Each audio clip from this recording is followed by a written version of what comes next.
ஆங்கில புத்தாண்டை ஒட்டி மதுரை மீனாட்சியம்மன் கோயிலில் திரளான பக்தர்கள் சுவாமி தரிசனம் செய்து வருகின்றனர்.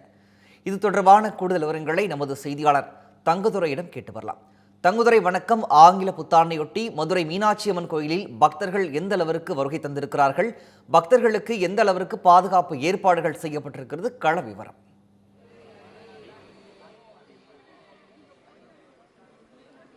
கண்டிப்பாக பிரகாஷ், மதுரை மீனாட்சி அம்மன் கோயிலில் புத்தாண்டை முன்னிட்டு சிறப்பான பூஜைகள் மற்றும் அலங்காரங்கள் காலை முதலே செய்யப்பட்டு வருகிறது. குறிப்பாக நேற்று இரவு புத்தாண்டு கொண்டாட்டத்தை முடித்துவிட்ட மக்கள் இறையை தொழுகும் பொழுது குறையின்ற வாழ்வு கிடைக்கும் என்பது ஐதீகம் என்று கூறுவார்கள். அதற்கேற்ப இன்று புத்தாண்டு துவங்கியதை அடுத்து மக்கள் இன்று முதல் பணியாக இறை வழிபாடு செய்வதற்காக பல்வேறு கோயில்களுக்கு செல்கிறார்கள். மதுரையில் முக்கியமாக பிரதான கோயிலான அருள்மிகு மீனாட்சி சுந்தரேஸ்வரர் திருக்கோயிலில் காலை முதலே மாவட்டத்தின் பல்வேறு பகுதியில் இருக்கக்கூடிய மக்கள் சுவாமி தரிசனம் செய்வதற்காக வந்திருக்கிறார். அது தவிர ஐயப்ப பக்தர்கள் மற்றும் வெளிமாநில பக்தர்களும் இங்கு வந்திருக்கிறார்கள்.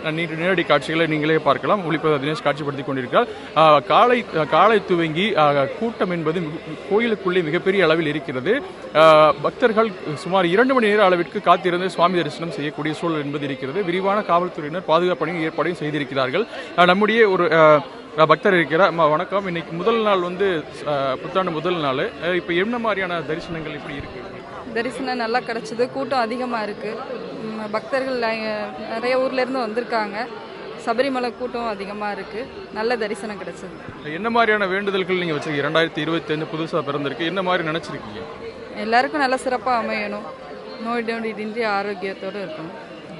நீங்க சொல்லுங்க, முதல் நாள் வழிபாடு என்பது எவ்வளவு முக்கியமானது? ஆண்டோட ரொம்ப சிறப்பானது.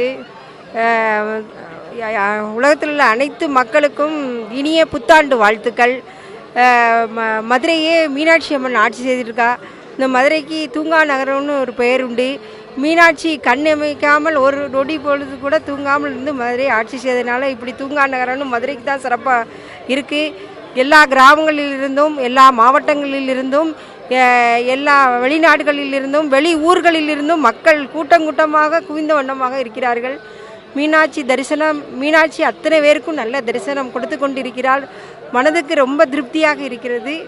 உலகத்தில் உள்ள அனைத்து மக்களும் அருள் பேராற்றல் கருணையினால், மீனாட்சியின் கருணையினால் உடல் நலம், நீளாயுள், நிறை செல்வம், உயர்ப்புகள், மெஞ்ஞானம் பெற்று ஓங்கி வாழணும். எல்லாம் நலமும் வளமும் ஆரோக்கியமும் பெற்று சிறப்பாக மகிழ்ச்சியாக ஆனந்தமாக வாழணும். உலகத்தில் அனைத்து மக்களுக்கும் மீனாட்சியுடைய கிருபை கிடைக்கட்டும். வாழ்க வளமுடன். வாழ்க வளம். நீங்களே கேட்டிருக்கலாம் பிரகாஷ், இதுதான் அனைவருடைய வேண்டுதலாக இருக்கிறது. புதிய எதிர்மறையான எண்ணங்கள் நீங்கி நேர்மறையான எண்ணங்களுடன் எடுத்த காரியங்கள் அனைத்தும் நிறைவேற வேண்டும் என்பதனை முதல் பணியாக தற்போது புத்தாண்டில் பக்தர்கள் ஆலயங்களுக்கு சென்று வழிபடுவது, அதே போல இஸ்லாமியர்கள் மற்றும் கிறிஸ்தவர்கள் அவர்களுக்கான ஆலயங்கள் சென்று காலை முதலே புத்தாண்டு வழிபாடுகளை செய்து வருகிறார்கள்.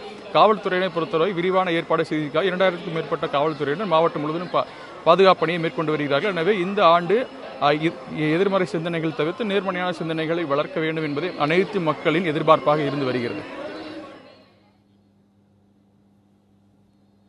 விவரங்களையும் கலந்துரையாடலையும் வழங்கியமைக்கு நன்றி தங்கதுரை.